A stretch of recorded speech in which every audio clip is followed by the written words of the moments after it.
All defensive coaches want is to play fast and have a good angle to the ball. So this is a simple drill, but it also is a conditioning drill. You would take the big red dummies. This is one drill where I did have the kids hold the bag. And I would have, Roger, you can be my running back. I don't be out here on the side. Oh, you wanted me to be your dummy. No. And I would take a running back and put it out there on the side. And you adjust as you learn your kid's speed. Put about 10 yards away, facing this way. Defensive coach would get in here. You'd have a ball. Because I don't want the defense going on a snap count. They react to the ball. He would be here. These guys would come up. If they were linemen, they would be down in the stance in front of the dummy. If they were a linebacker, they'd be up. He'd say, hut, hut, green, green, green. And as soon as he moved the ball, they had to hit the dummy with their hands, pistols, principals. Then they would turn and find the ball. So, what we would have is a running back on either side. And again, you want to adjust it. So, heads up, I contact the dummy here. I turn, I find the ball, and now I chase. Now that guy's job is to go 3/4 speed. This guy's got the longest run, doesn't he? He better take the best angle. They don't understand that concept. You will teach them that concept. But the sooner you teach them that concept, the better off your defense will be. So he takes his angle, he takes his angle. Stop right there, gentlemen. What you want to do is stop him and explain at some point, guys, look, we've got the field covered. In a game situation, if that running back were to cut back, everybody's here. The purpose of the drill from a defensive side. I don't want him over here this close and creating gaps, do I? But you've got to teach the kids this. You've got to show them a way that's practical. So you do this, they're getting running, they're catching him, and you get a chance to critique how the coach is working. Okay? Come on back, guys. Another one that I enjoyed didn't involve a running back. I had a coach who could actually throw a pass, which wasn't me. We'd have a coach over there in the corner at about 20 yards and one over here. We had the whole defense set up on this drill. So there'd be a dummy over here. It was all 11. Quarterback would be here. He'd say, hut, go! And they would hit the dummy, and then everybody was chopping in place. All 11 on the defense. He'd turn, and he'd throw the ball to a coach. Everybody had to turn and chase the ball, and everybody had to get to the coach. He wasn't moving. Concept. Defensive backs, as soon as they saw him drop back, what were your DBs doing? They're dropping back. Linebackers are reading.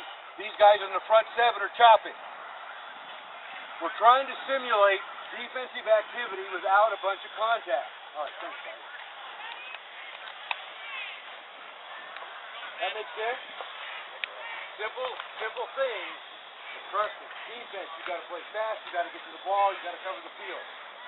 Which brings me to a couple coaching points, and then we're going to finish up.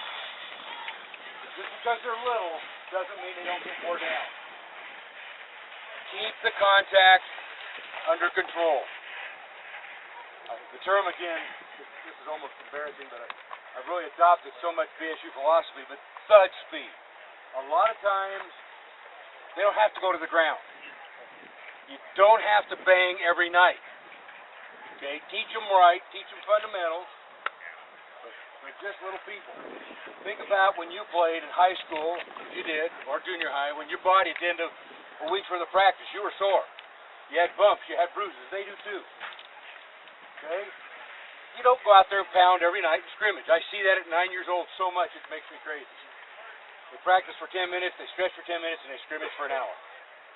Those kids will get tired, and they don't learn anything. You're a teacher first. Go through some progression, teach positions, control the contact.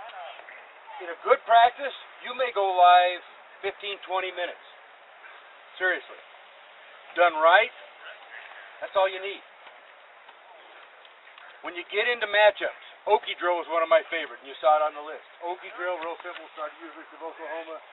Be 1-on-1, 2-on-2, there are so many inclinations of that, it's crazy. You as a coach, make those matchups fair. As you learn your players, bring them along, okay?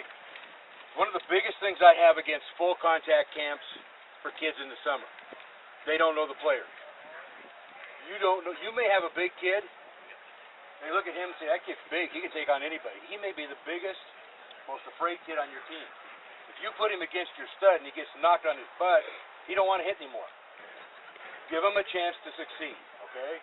So match up in any kind of one-on-one drill, okie, thing like that, that's true competition, that's physical, particularly in the beginning. If you do your job right, by the time you get to 12, you don't have to worry about it. But at 9 years old, that is critical. Do not take the... And you're going to find, I'm telling you, you're going to find your little guys the meanest, nastiest little ones you got.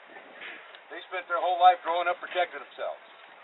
The other side of that coin, most of your big kids are going to be the softest, easiest going, because their parents spent their whole life telling them, you're big, you can't hit anybody. That's being a bully. If you think about it a minute, you're going to unteach and tell them it's okay to hit somebody.